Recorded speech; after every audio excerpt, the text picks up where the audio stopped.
الحمد لله وكفى وسلام على حبيبه المصطفى أما بعد فأعوذ بالله من الشيطان الرجيم بسم الله الرحمن الرحيم إن الله وملائكته يصلون على النبي يا أيها الذين آمنوا صلوا عليه وسلموا تسليما اللهم صل على سيدنا ومولانا محمد معدن الجود والكرم وآلہ واصحابہ الکرام وابنہ الکریم وبارک وسلم صلاة دائمة سرمدا ابدا بحمدہ تعالی وبکرم مصطفیٰ صلی اللہ علیہ وسلم۔ آج کی شب میں قرآن عظیم کے 25 پارے مکمل ہو چکے ہیں۔ اللہ عز و جل قرآن کے بقیہ 5 پاروں کی تلاوت میں ہمیں آسانی عطا فرمائے۔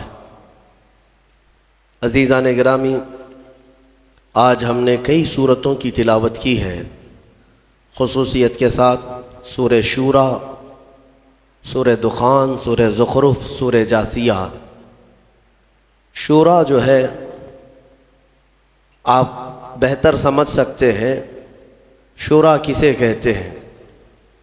مشورہ کرنے والی جو جماعت ہوتی ہے اس کو شورا کہا جاتا ہے، اور یہ اللہ تبارک و تعالی امت مصطفیٰ صلی اللہ علیہ وسلم کی خصوصیت بیان فرما رہا ہے، وَأَمْرُهُمْ شُورَىٰ بَيْنَهُمْ۔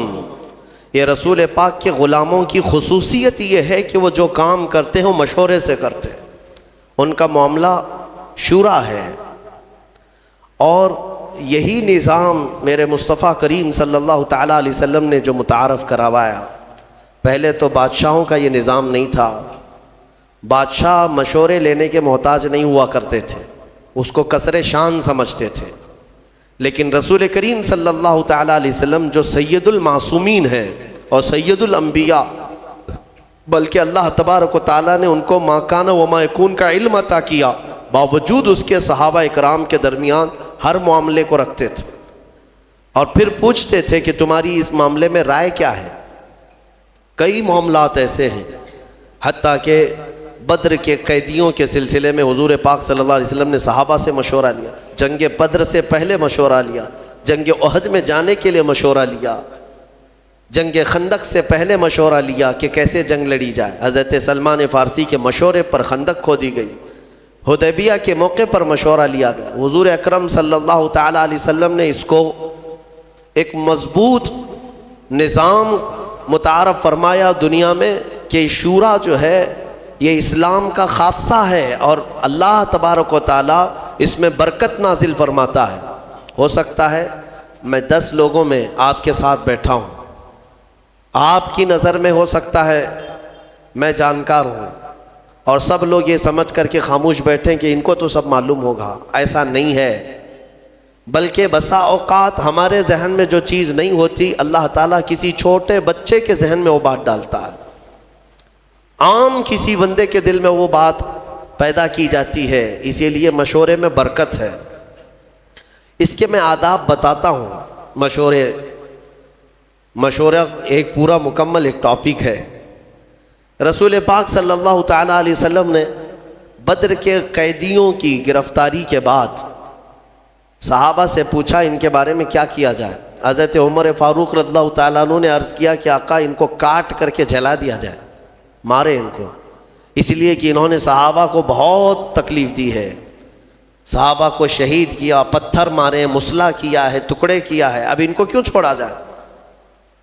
پھر کسی نے الگ مشورہ دیا، حضرت ابوبکر صدیق نے وہاں مشورہ یہ دیا کہ یا رسول اللہ صلی اللہ علیہ وسلم ایسا کیوں نہ کیا جائے کہ ان سے فدیہ لیا جائے اور انہیں چھوڑ دیا جائے، شاید اس محبت میں یہ اسلام قبول کر لیں، ایمان لے آئے۔ حضور پاک صلی اللہ تعالیٰ علیہ وسلم کو حضرت ابوبکر کا مشورہ پسند آیا، اس پر عمل کیا گیا۔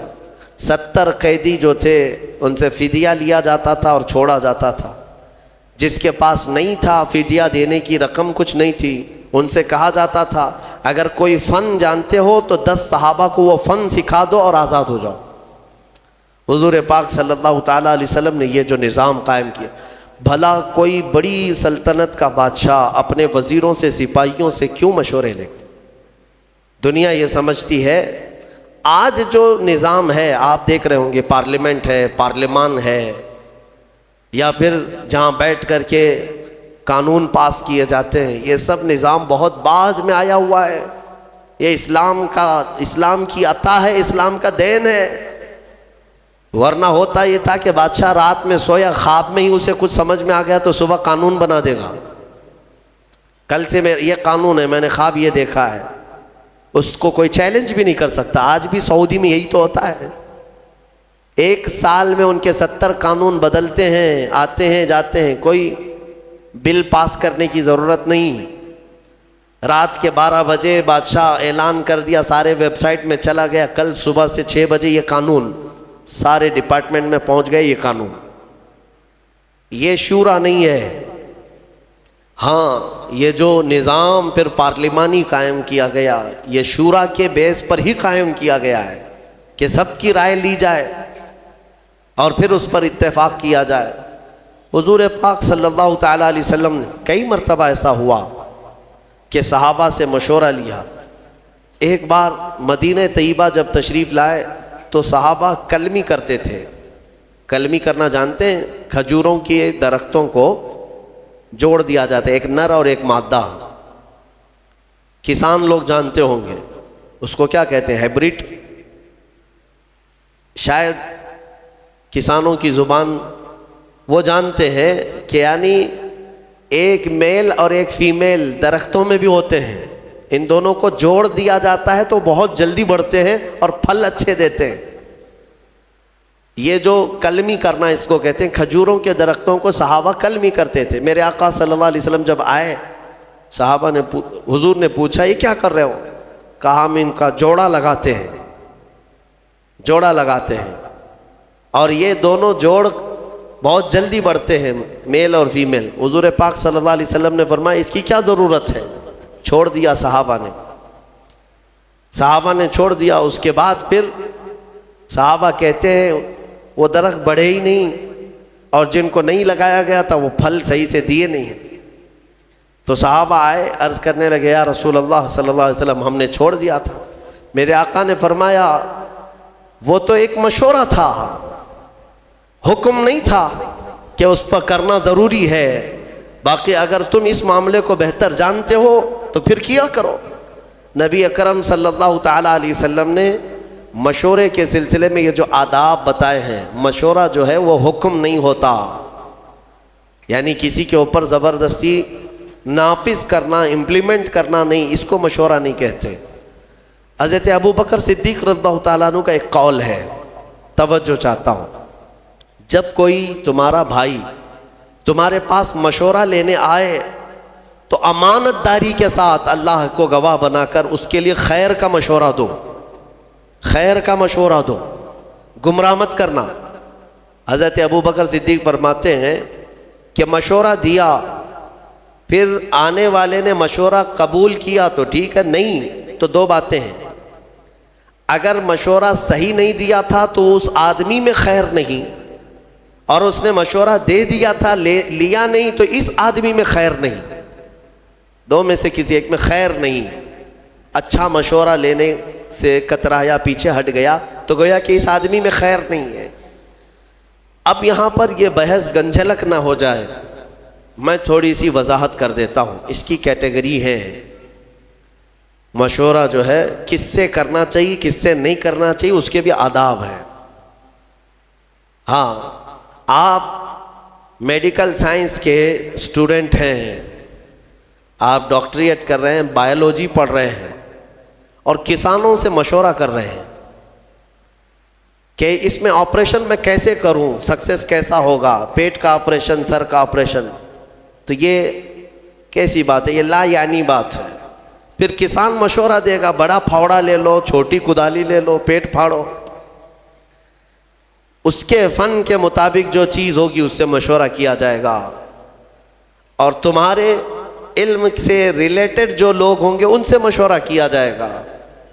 اسی لیے سارے علوم کے اور سارے فنون کے متعلق آپ اتنا تو جانتے ہیں، طبیعت خراب ہے تو 4 ڈاکٹروں سے مشورہ لیا جاتا ہے. آپریشن فلاں کہہ رہا ہے، فلاں کہہ رہا ہے، سب سے مشورہ لے لیتے ہیں کہ کیا کرنا ہے. آپ جو ہے انجینئرز کے پاس جاتے نہیں. آپ کو اتنی خبر ہے اگر کڈنی خراب ہے تو انجینئر کو نہیں دکھاتے، سب ڈاکٹروں سے مشورہ لیتے۔ گھر کی چھت میں لیکیج ہے تو ڈاکٹروں کو نہیں بلاتے کہ آؤ میرے چھت کو ایک انجیکشن لگا دو، آپ کو پتہ ہے، پھر انجینئر سے پوچھتے ہیں، کئی لوگوں سے مشورے لیتے۔ اتنا سینس سب کو ہے کہ جس فیلڈ کی بات ہوگی اس کے ماہرین سے ہی مشورہ لیا جائے گا، لیکن افسوس ایک بات کا ہے کہ دین کے معاملات میں اس کا خیال نہیں رکھتے لوگ۔ دین کی فیلڈ کے جو ماہرین ہیں انہی سے دین کے مسئلوں کے مشورے کرنا چاہیے، نہ کہ راستہ جھاڑنے والے سبزی بیچنے والوں سے اگر فتوے پوچھتے رہو گے تو پھر ظاہر سی بات ہے آج جو نظام درہم برہم ہو رہا ہے اس کی وجہ یہی۔ مشورہ کس سے لے رہے ہو؟ دین کی سوجھ بوجھ اس کے اندر ہے یا نہیں؟ میرے آقا صلی اللہ تعالیٰ علیہ وسلم کی حدیث پاک صادق آتی، حضور نے فرمایا آخر زمانے میں لوگ جاہلوں کو اپنا سردار بنا لیں گے، ان سے فتوے پوچھیں گے اور وہ بغیر علم کے فتوے دیں گے، خود بھی گمراہ ہوں گے، قوم کو بھی گمراہ کریں گے۔ آج یہ حالات ہے۔ لوگ اس سلسلے میں کیوں آپ کا سینس مر جاتا ہے؟ قرآن کے متعلق، حدیث پاک کے متعلق دینی معلومات جو کچھ بھی لینی ہے وہ دین کے ماہر علماء سے ہی لینی چاہیے۔ باقی چاہے جو بھی ہو ان سے اگر آپ مشورے لوگے تو وہ تیر چلائے گا، اندھا دھند فائرنگ کرے گا، ایسا ہوگا ویسا ہوگا۔ ایسے جاہلوں سے مشورے لے کر کئی لوگوں کی طلاق ہو گئی اور کئی طلاق کے بعد زنا کرتے رہ گئے۔ نہیں ہوا، جاؤ گھر میں، کون بولتا ہے طلاق نہیں ہوئی؟ اس صاحب نے کہہ دیا، جاہلوں نے اس کے بعد اپنے گھر میں ویسی جینا شروع کر دیا جبکہ ہر دن زنا کا گناہ ہے ان کے لیے۔ تو ماہر اور خبیر لوگوں سے ہر فیلڈ کی جس طرح مشورہ کیا جاتا ہے، دین کے معاملات میں بھی مشورہ انہی سے کیا جائے جو دین کے ماہرین ہیں۔ اچھا، ایک اور بات، نوجوانوں کو آج مناظرہ کرنے کا بڑا شوق رہتا ہے، ڈیبیٹ کرنے کا، وہ بھی کس پہ؟ فیس بک پہ، واٹس ایپ پہ، اور کن کن معاملات پہ ڈیبیٹ کرتے رہتے ہیں؟ عقیدے کے معاملات پر، کبھی اہل حدیث سے، کبھی دیوبندیوں سے، کبھی شیعوں سے۔ یہ جو اختلافی مسائل ہیں ہمارے مابین، بعض عقیدے کے ہیں، بعض الگ ہیں، تو ان پر ہمارے نوجوان ڈیبیٹ کر رہے ہیں فیس بک پر، لمبی لمبی چوڑی چوڑی تحریریں۔ کچھ سالوں پہلے کی بات ہے، شاید 1-2 سال گزرے ہوں گے، رات کے 2:30 بج رہے تھے یا 2 بج رہے تھے، مجھے فون کنٹینیو آ رہا ہے۔ ظاہر سی بات ہے اتنی رات کو اگر فون آئے تو کسی کی ایمرجنسی ہوگی، سیریس ہوگا۔ اٹھا کر کے معلوم کہ ایک نوجوان کہتا ہے حضرت ایک فلاں فلاں مسئلہ پیش آ گیا ہے، جلدی سے آپ کو بتانا ہے۔ اتنی رات کو کیا مسئلہ ہے؟ کہا نہیں بحث ہو رہی ہے ہماری، دلیل دینا ہے۔ کیا ہے؟ علم غیب کے متعلق کچھ بحث ہو رہی ہے۔ میں نے کہا کہاں ہے، کون سی محفل میں بیٹھے آپ؟ کہا نہیں ہمارے گھر کے باہر کٹے پہ بیٹھے ہوئے ہیں، گلی میں بیٹھے ہوئے ہیں، رات جگہ چل رہا ہے، اور 2 باہر کوئی چھوٹے نوجوان ہوں گے، ان کے ساتھ ان کا ڈیبیٹ چل رہا ہے، اور رات کے 2:30 بجے ہم سے مسئلہ پوچھ رہے ہیں۔ میرے عزیزوں، دین کے معاملات میں اگر ڈسکس کرنا ہے، میں اس کو منع نہیں کرتا، ڈیبیٹ کرنا ہے، مناظرہ کرنا ہے، شوق سے کرو، لیکن جاؤ کسی دارالعلوم میں پہلے داخلہ لے لو، اصولی علم پڑھ لو۔ علم نحو کیا ہے، علم صرف کیا ہے، علم حدیث کیا ہے، علم فقہ کیا ہے، اصول حدیث ہے، اصول فقہ ہے، اصول تفسیر ہے، علم ناسخ و منسوخ ہے، بلاغت ہے، معانی ہے۔ کتنے علوم پڑھنے کے بعد آدمی کیپیبل ہوتا ہے کہ دین کے معاملات میں وہ رائے دے سکے، اور ان سارے علوم کی بو باس بھی نہیں لگی اور لمبے چوڑے مناظرے چل رہے۔ ہوتا یہ ہے کہ پھر گمراہی آ جائے گی، گمراہ، یا تو تم گمراہ ہو جاؤ گے یا سامنے والے کو گمراہ کرو گے۔ اس لیے ان معاملات میں جب بھی کبھی ایسے معاملات آ جائیں، ڈسکشن کرنا پڑے، ڈیبیٹ کرنا پڑے، کچھ لوگ چھیڑتے ہیں تم لوگ ایسا کرتے ہو، اس کی کیا دلیل ہے؟ ان کا جواب صرف ایک ہی ہے کہ چلے ہمارے علماء اکرام کے پاس بیٹھتے ہیں، وہاں سے آپ کو ساری چیزیں مل جائیں گی، وہاں سے آپ کو بتا دیا جائے گا۔ اور وہ جتنے چوہے تمہیں گمراہ کرتے ہیں وہ کوئی علماء کے پاس نہیں آنا چاہتے، راستے پہ، نکڑ پہ، بازار میں پکڑ پکڑ کر کے تمہیں دلیلیں سنانے کی کوشش کرتے ہیں، حدیث میں یہ ہے، بخاری میں یہ ہے، مسلم میں یہ ہے، سامنے والا امپریس ہوتا ہے۔ شاید ہمارے پاس بھی ایسے بہت سارے ہیں۔ ایک صاحب آئے اور کہنے لگے، کسی بات کے بارے میں سوال کرنے لگے، کہا کہ یہ آپ حدیث سے بتا سکتے ہیں کہاں ہے؟ کہا میں بتا تو سکتا ہوں، آپ کو سمجھ میں آئے گا؟ میرے ڈیسک پر یہی کی بات ہے، جب میں یہاں موجود تھا بڑی کتاب رکھی ہوئی تھی، میں نے کہا یہ دیکھیے یہ بخاری شریف اگر میں کھول کر کے دکھاؤں گا تو آپ مان لیں گے؟ انہوں نے کہا کیوں نہیں مانیں گے، بالکل مانیں گے، بخاری شریف کو مانیں گے ہم۔ میں نے کہا یہی تو تمہاری گمراہی ہے، یہ بہار شریعت رکھی ہوئی ہے، سامنے موٹی کتاب بہار شریعت رکھی ہوئی ہے، ہم نے صرف اس سے کہا کہ یہ بخاری شریف دکھائیں آپ کو، تو ان کو کتاب کا نام تک نہیں معلوم، تو پھر کس بات پر ڈسکس کرنا چاہتے ہیں؟ تو جہالت کے معاملات ایسے ہیں میرے عزیزو، آدمی گمراہ ہو جاتا ہے۔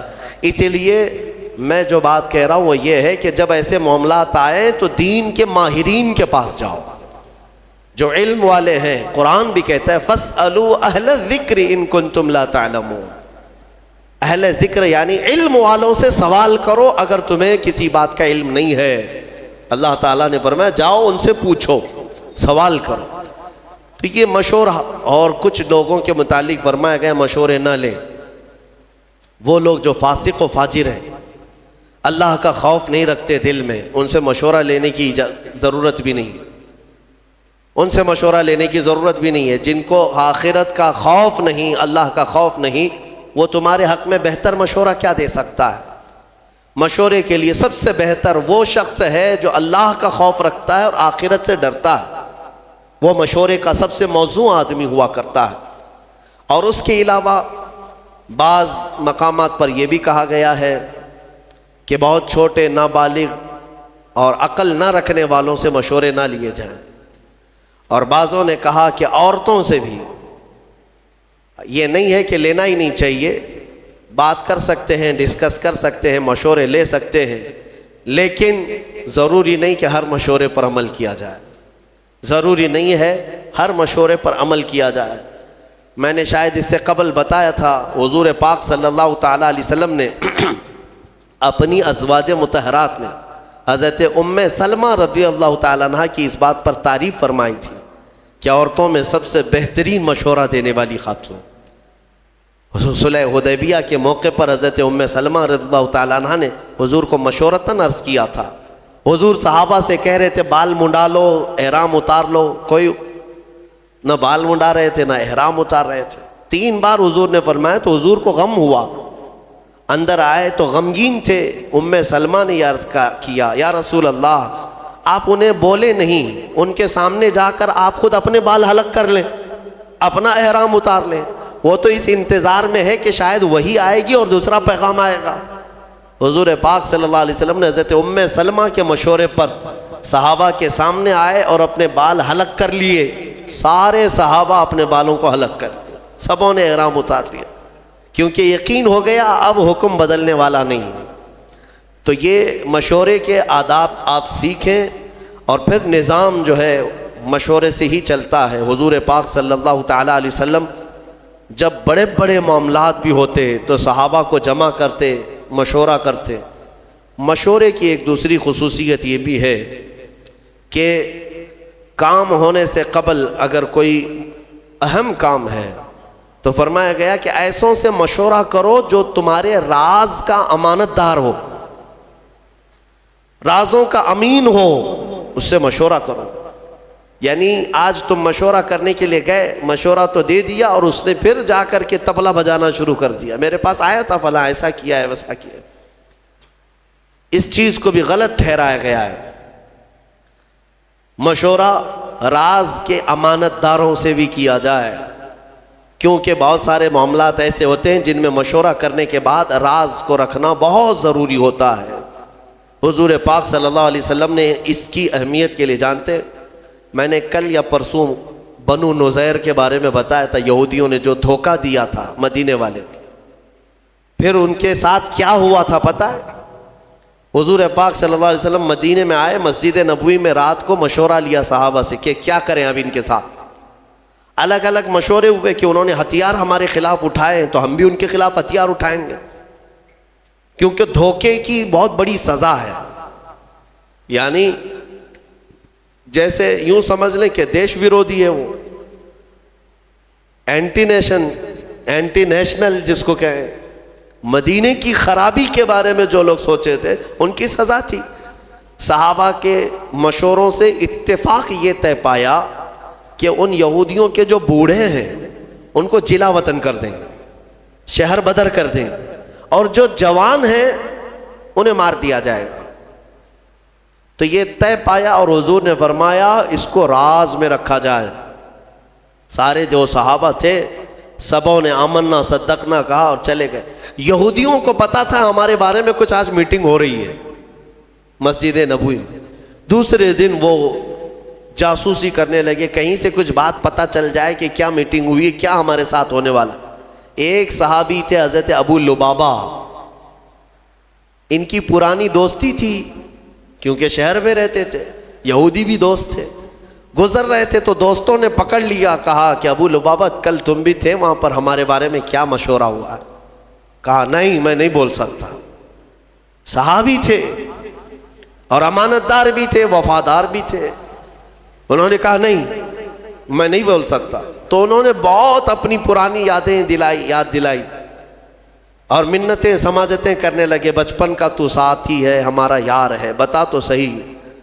تو وہ جذباتی ہو گئے.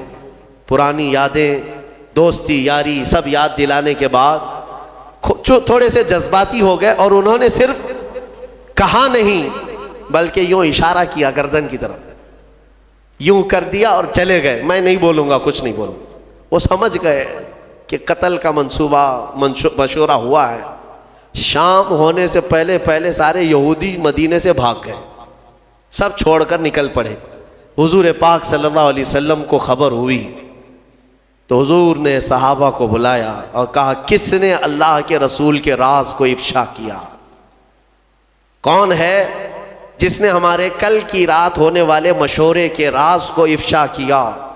صحابہ سب سہمے ہوئے تھے.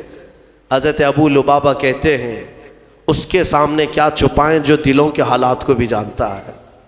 کھڑے ہوئے اور کہا یا رسول اللہ یہ خطا مجھ سے سرزد ہوئی، لیکن میں نے کہا نہیں، ہاتھ کے اشارے سے صرف ہلا کر کے اتنا بتایا.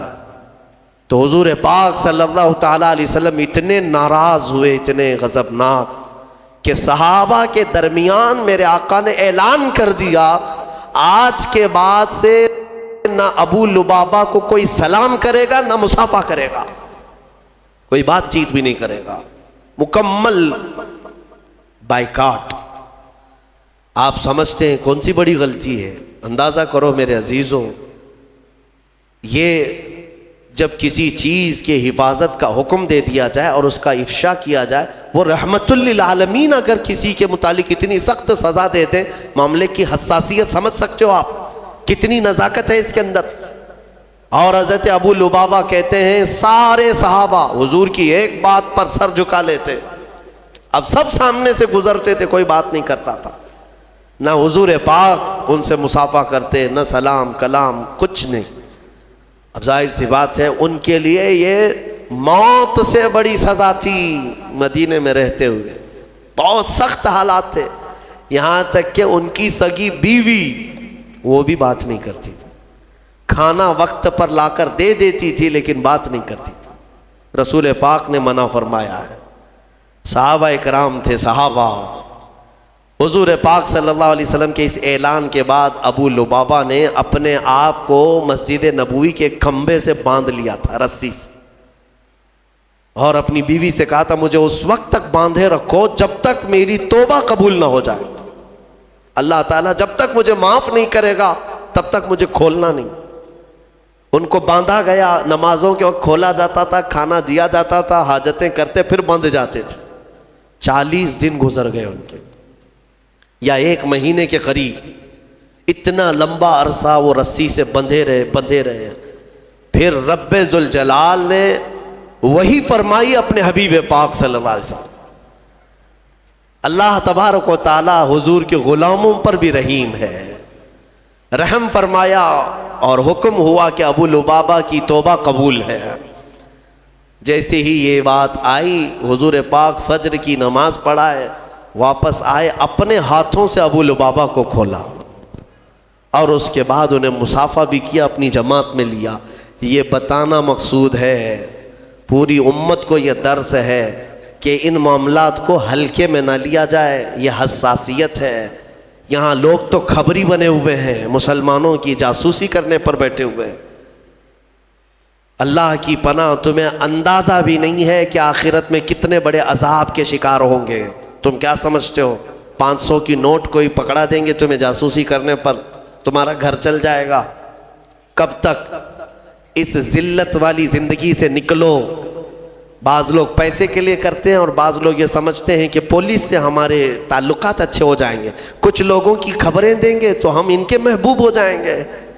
کبھی محبوب نہیں بنتے، کبھی محبوب نہیں۔ 10 سال تم خبریں دیتے رہو، محبوب بنے رہو، ایک دن مردود بنی جاؤ گے۔ مردود تو بننا ہی ہے ان کے ہاتھ میں۔ میرے عزیزوں، ان چیزوں سے اپنی قوم کی جاسوسی کرنا، خبریں دینا نہایت ہی سخت بڑا گناہ ہے۔ اللہ کا عذاب اس شخص پر ہے جو مومنین کے متعلق اس طرح کی باتیں کرتا ہے۔ قرآن کہتا ہے وَلَا تَجَسَّسُوا، جاسوسی مت کرو خبریں لے جا کر، بلکہ میرے آقا صلی اللہ علیہ وسلم نے فرمایا من ستر اخیہ ستر اللہ لہ، جس نے اپنے بھائی کا کوئی عیب دیکھا اور چھپا دیا، قیامت کے دن اللہ اس کے سارے عیب چھپائے گا، تمہیں ننگا ہونے سے بچا لیا جائے گا۔ تو ان چیزوں پر عمل کریں۔ بہرحال یہ مشورے کے سلسلے میں گفتگو تھی۔ بات جو عرض کرنی تھی وہ یہ ہے کہ ایک آیت ہم نے آج تلاوت کی۔ اللہ فرماتا ہے من کان یرید حرث الآخرۃ نزد لہ فی حرثہ، جو آخرت کی کھیتی ہم سے مانگتا ہے ہم اس کی کھیتی میں بہت اضافہ کر دیتے ہیں۔ ومن کان یرید حرث الدنیا نؤتہ منہا، اور جو ہم سے دنیا کی کھیتی مانگتا ہے ہم اسے بھی دیتے ہیں۔ وما لہ فی الآخرۃ من نصیب، لیکن آخرت میں اس کا کوئی حصہ نہیں رکھا جاتا۔ جو دنیا مانگتا ہے اللہ فرماتا ہے ہم دنیا دیں گے اسے، لیکن آخرت میں اس کا کوئی حصہ نہیں۔ اسی لیے میرے عزیزو، آخرت مانگو تو فرما رہا ہے کہ دنیا بھی دے دے گا اللہ۔ آخرت مانگو، 4 دن کے لیے کیا مانگو گے یہاں پر؟ کتنا بڑا گھر مانگو گے، کتنی گاڑیاں، کتنی اولادیں، پھر اس کے بعد تمہاری سانس اکھڑ جائے گی، ختم۔ ہمیشہ کا جو گھر ہے وہی مانگو اللہ کی بارگاہ میں۔ اور اگر دنیا مانگنا بھی ہے تو اللہ کی بارگاہ میں یوں مانگو جیسے اس نے خود سکھایا ہے، ربنا آتنا فی الدنیا حسنہ وفی الآخرۃ حسنہ، اے ہمارے رب دنیا میں جو سب سے اچھی چیز ہے وہ مجھے عطا کر، اور آخرت میں جو سب سے اچھی چیز ہے وہ مجھے عطا کر، وقنا عذاب النار، اور دوزخ کے عذاب سے ہمیں بچا لے۔ دنیا میں اچھی چیز مانگنا کیا ہے؟ کیا اچھی چیز مانگو گے؟ اس کی تفسیر میں فرمایا گیا دنیا کی سب سے اچھی چیز کیا ہے؟ آپ گیس کرو، آپ کے دماغ میں کیا ہے؟ ایک بڑا محل، بہت سارا مال، بڑی جائیداد۔ دنیا کی سب سے اچھی چیز کیا ہے؟ حدیث پاک میں ہے المرأۃ الصالحہ خیر متاع الدنیا، پورے دنیا کے سامان میں اگر سب سے اچھی چیز کوئی ہے تو نیک بیوی کا مل جانا۔ نیک بیوی اگر کسی کو ملی ہے آدھی دنیا ملی ہے اس کو۔ حدیث پاک کی بات میں کہہ رہا ہوں۔ تو دنیا جب مانگی جائے تو نیک و صالح عورت کی تمنا کرنا یہ آدھی دنیا مانگنے کے برابر ہے۔ حقیقت ہے میرے عزیزوں، وہیں سے تمہاری نسل ہے، وہیں سے تمہارا گھر ہے، وہیں سے سب کچھ ہے، حتیٰ کہ تمہارے دماغ کا بھی سارا سکون یا برباد ہونا سب وہیں سے کنیکشن ہے۔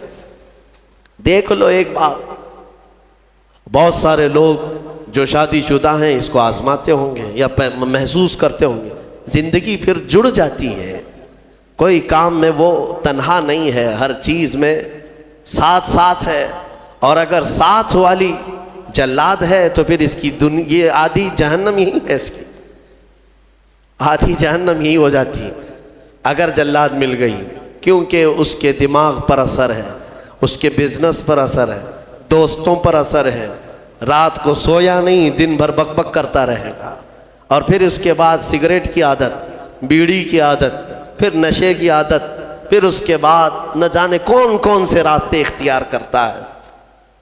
اگر خاتون صحیح نہ ہوئی تو اس نے اپنی زندگی آدھی تباہ کر لی، اور اگر نیک ہوئی اللہ تعالیٰ نے بہت بڑا انعام تمہیں دے دیا، بہت بڑا انعام دیا۔ میں نے حضرت علامہ ارشد القادری رحمۃ اللہ علیہ بڑے مناظر ہیں، ان کی بہت ساری کتابیں ایسی ہیں جو آج پوری دنیا میں مشہور ہیں، کتابیں جو انہوں نے لکھا، زلزلہ، زیر و زبر، بہت ساری۔ ایک کوئی کتاب ہے جس کتاب کو انہوں نے انتساب جو کرتے ہیں نا، کتاب لکھنے کے بعد شروع میں کسی کے نام پر کیا جاتا ہے، میں اپنے پیر کے نام پر یہ کتاب کر رہا ہوں، غوث پاک کے نام پر، غریب نواز کے نام پر کتاب کو منسوب کرتے ہیں۔ انہوں نے ایک کتاب اپنی بیوی کے نام منسوب کیا، تو اس کی وجہ انہوں نے بتایا کہ اگر میری بیوی کا تعاون نہ ہوتا تو میں اتنے دین کی خدمات کر ہی نہیں سکتا۔ صحیح بات ہے، اگر سوار رہتی تو پھر یہ کہاں جاتے، کہاں خدمت کرتے دین کی، کب کتاب لکھنے دیتی؟ بچے کی دوا لاؤ، بچے کا دودھ ختم ہو رہا ہے، بازار سے سامان لاؤ، گھر میں آٹا نہیں ہے، شکر نہیں ہے، تو تم تو پورے دن بھر کون سے دین کی خدمت کرتے؟ حقیقت انہوں نے کہا اللہ تبارک و تعالیٰ دنیا میں جسے نیک و صالح خاتون عطا کرے وہ اس کے لیے بہت ہی بڑا انعام و اکرام ہے۔ اچھا، جن کی شادی نہیں ہوئی اور وہ نیک بیوی کی تمنا رکھتے ہیں تو یہی دعا کریں، ربنا آتنا فی الدنیا حسنہ، اس میں یہی شامل ہے، اے اللہ ہمیں دنیا کی سب سے اچھی چیز عطا کر، تو اس دعا میں وہ شامل ہے، اللہ نیک چیز عطا فرمائے، نیک عطا فرمائے۔ دوسری ایک دعا ہے، رب 19ویں پارے میں اللہ تعالیٰ نے یہ بھی ہمیں سکھایا ہے، اللہ تعالیٰ فرماتے ہیں ربنا ہب لنا من ازواجنا وذریاتنا قرۃ اعین، اے ہمارے رب ہمیں وہ بیویاں دے یا وہ اولاد دے جو ہماری آنکھوں کی ٹھنڈک بنے، اور پھر متقین کا ہمیں امام بنا دے۔ متقین کا امام مطلب اولاد ایسی صالح پرہیزگار ہو کہ ہم ان کے امام ہوں۔ میرے عزیزو، یہ دعا آپ کیا کریں۔